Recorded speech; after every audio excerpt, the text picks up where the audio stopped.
Hi friends, welcome on my YouTube channel expert coaching classes. जैसा कि आप लोग जानते हैं, मैं विराम चिन्ह का 4 वीडियो पढ़ा चुकी हूँ। आज मैं व्याकरण स्टार्ट करने जा रही हूँ। व्याकरण देखिए, व्याकरण होता क्या है। व्याकरण व्याकरण में भाषा भाषा होता क्या है। हम अपने विचारों का आदान प्रदान करना चाहते हैं या फिर एक दूसरे तक पहुंचाना चाहते हैं।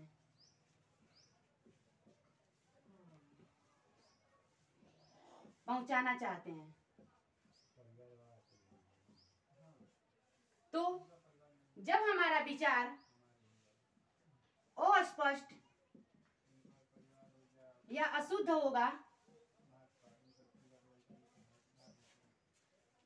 अशुद्ध होगा तब हम अपने मन के विचारों को कैसे दूसरे से प्रकट कर पाएंगे।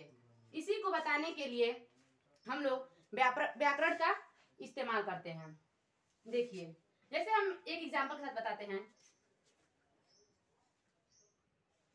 खाया मैंने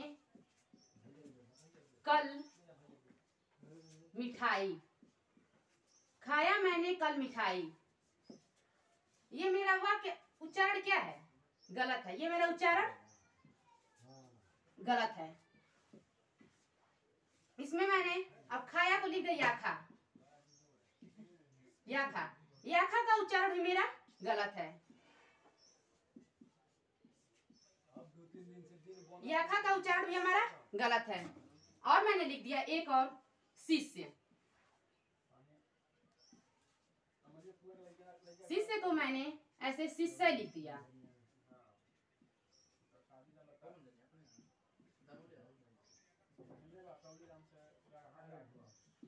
शिष्य को मैंने शिष्य लिख दिया। यहाँ पर देखिए, यहाँ पर मेरा वाक्य संबंधी गलत है। यहाँ पर मेरा शब्द संबंधी गलत है। यहाँ पर वर्ण संबंधी गलत है। देखिए, जैसे खाया मैंने कल मिठाई, ये मेरा उच्चारण गलत है। इसमें मुझे कुछ पता ही नहीं चल रहा है, वाक्य मेरा स्पष्ट नहीं है। खाया को मैंने याखा लिख दिया, ये भी मेरा उच्चारण गलत है। और ये शिष्य को मैंने शिष्य लिख दिया। शिष्य, तो शिष्य मेरा गलत है। देखिए, ये मेरा यहाँ पे वाक्य संबंधी गलत हो गया, यहाँ पे शब्द संबंधी गलत है, यहाँ पे वर्ण संबंधी गलत है। इसी तरह व्याकरण 3 प्रकार का होता है। व्याकरण कितने प्रकार का होता है? व्याकरण के मुख्य 3 अंग होते हैं। व्याकरण के मुख्य 3 अंग होते हैं। कौन कौन से होते हैं? एक शब्द विचार, एक वाक्य विचार और एक वर्ण विचार। शब्द विचार, वाक्य विचार और वर्ण विचार। देखिए, अब व्याकरण होता क्या है।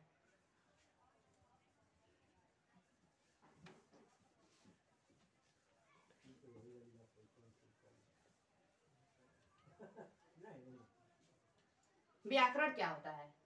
व्याकरण की परिभाषा देखिए।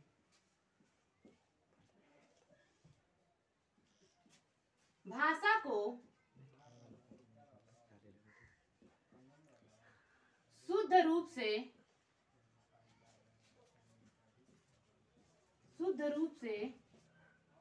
लिखने, पढ़ने, बोलने का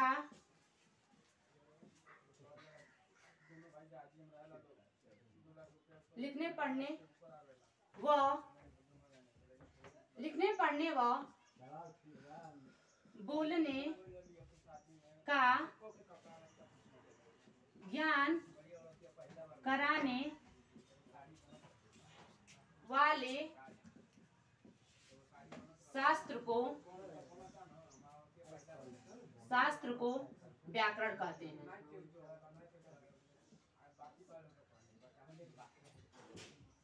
व्याकरण कहते हैं। जैसे व्याकरण क्या होता है?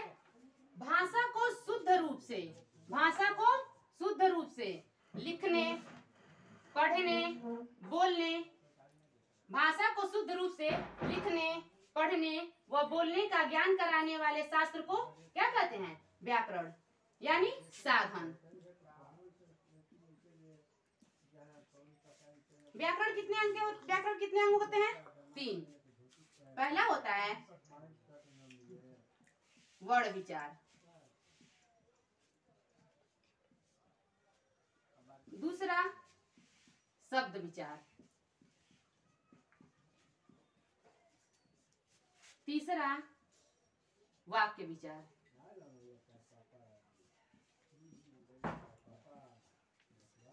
अब देखिए व्याकरण के मुख्य कितने अंग होते हैं? व्याकरण के मुख्य 3 अंग होते हैं। कौन कौन? पहला होता है वर्ण विचार, दूसरा होता है शब्द विचार, तीसरा होता है वाक्य विचार। ये हमारे व्याकरण के मुख्य 3 अंग होते हैं। अब देखिए होता क्या है, वर्ण विचार क्या होता है?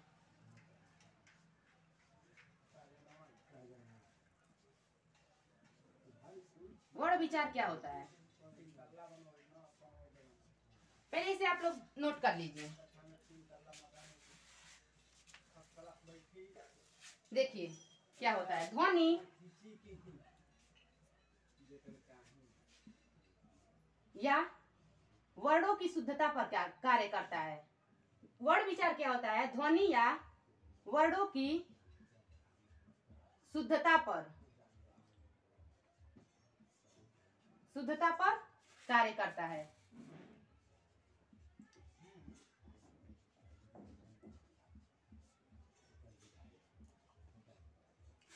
जैसे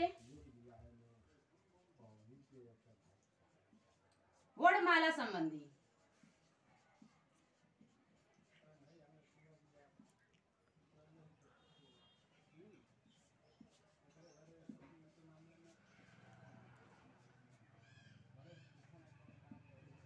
जैसे वर्णमाला संबंधी।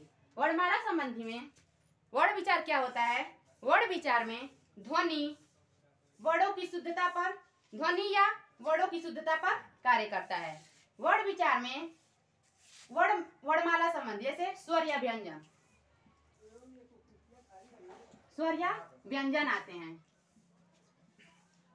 वर्ण विचार में वर्णमाला संबंधी स्वर या व्यंजन आते हैं। अब होता है शब्द विचार। क्या होता है दूसरा? शब्द विचार।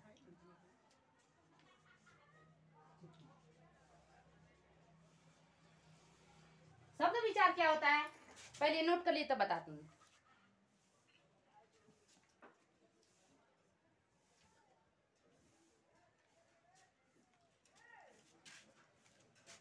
शब्द विचार होता है सार्थक शब्द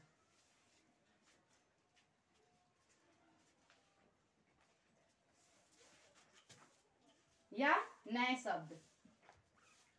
नए शब्द उत्पन्न होते हैं।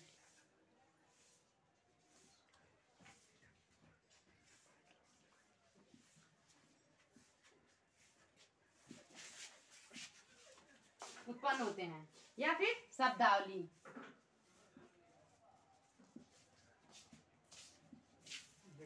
शब्दावली का विस्तार। जैसे इसमें ये हो जाता है शब्द विचार में हम लोग, शब्द विचार क्या होता है? सार्थक शब्द या फिर नए शब्द उत्पन्न होते हैं। शब्दावली का विस्तार होता है। जैसे इसमें ये होता है, इसमें हम लोग क्या क्या पढ़ते हैं? तत्सम, तद्भव, तत्सम तद्भव, संज्ञा, सर्वनाम या विशेषण।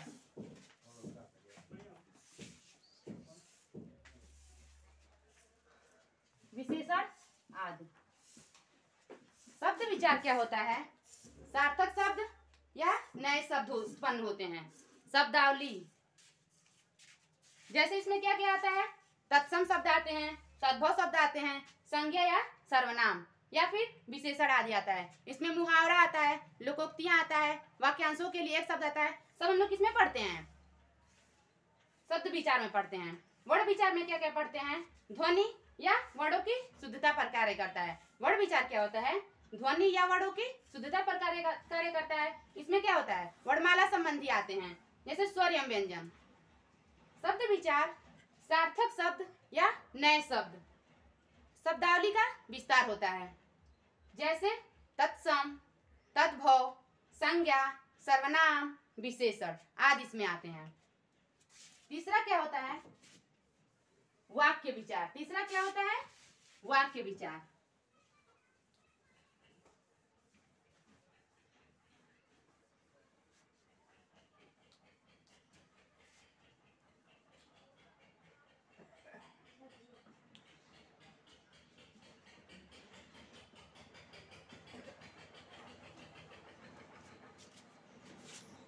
वाक्य विचार क्या होता है? उद्देश्य। वाक्य विचार क्या होता है? इसमें हम लोग उद्देश्य, विधेय,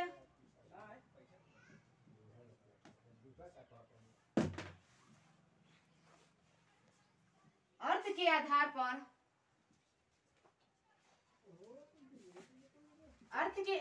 पर भेद, रचना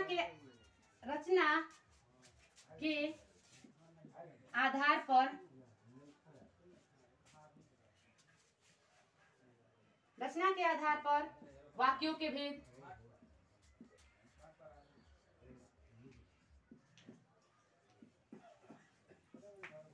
आदि। देखिए वाक्य विचार क्या होता है? उद्देश्य या फिर विधेय या फिर अर्थ के आधार पर रचना के भेद और वाक्यों के आधार पर रचना वाक्यों के भेद आदि। इसमें क्या होता है?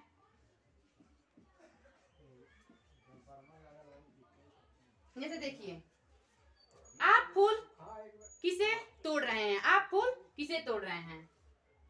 आप फूल किसे तोड़ रहे हैं?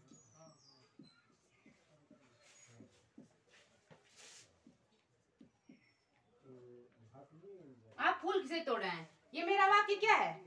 अस्पष्ट है, यानी अशुद्ध है। तो यहाँ पे किसे के स्थान पे क्या होना चाहिए? आप फूल क्यों तोड़ रहे हैं? क्या हो गया? आप फूल क्यों तोड़ रहे हैं।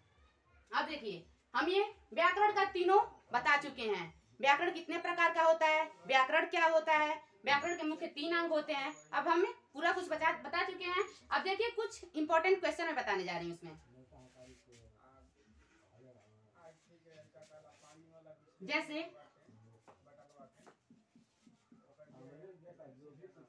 देवनागरी का प्रथम प्रयोग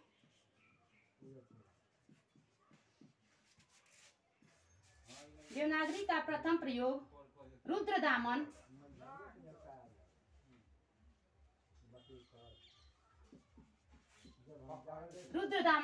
यानी कि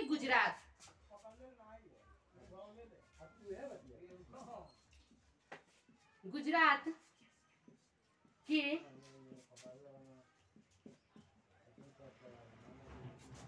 शिलालेख से हुआ है।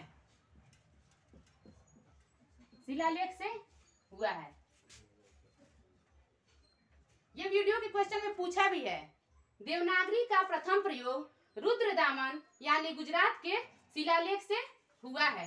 देवनागरी का हिंदी की,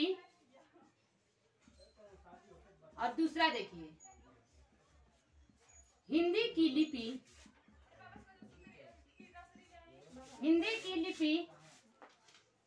देवनागरी का विकास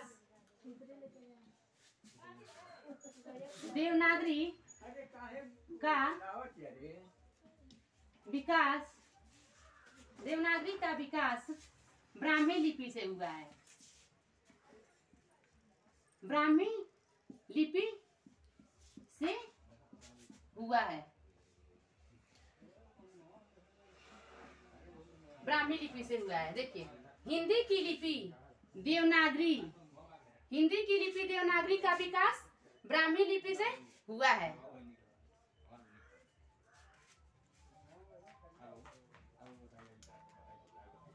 संसार में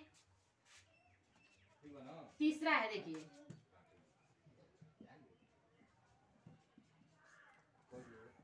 संसार में कई भाषाएं देवनागरी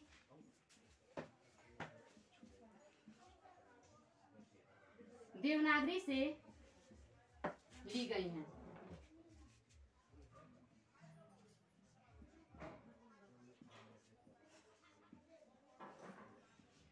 जैसे देखिए क्या क्या है,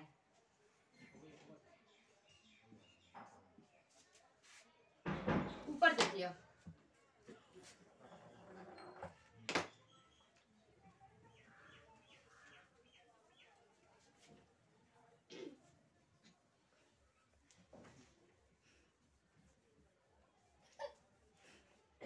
देखिए, संसार में कई भाषाएं देवनागरी से ली गई हैं, यानी देवनागरी में लिखी जाती हैं। वो कौन कौन सा है? जैसे संस्कृत, मराठी, नेपाली, गुजराती आदि।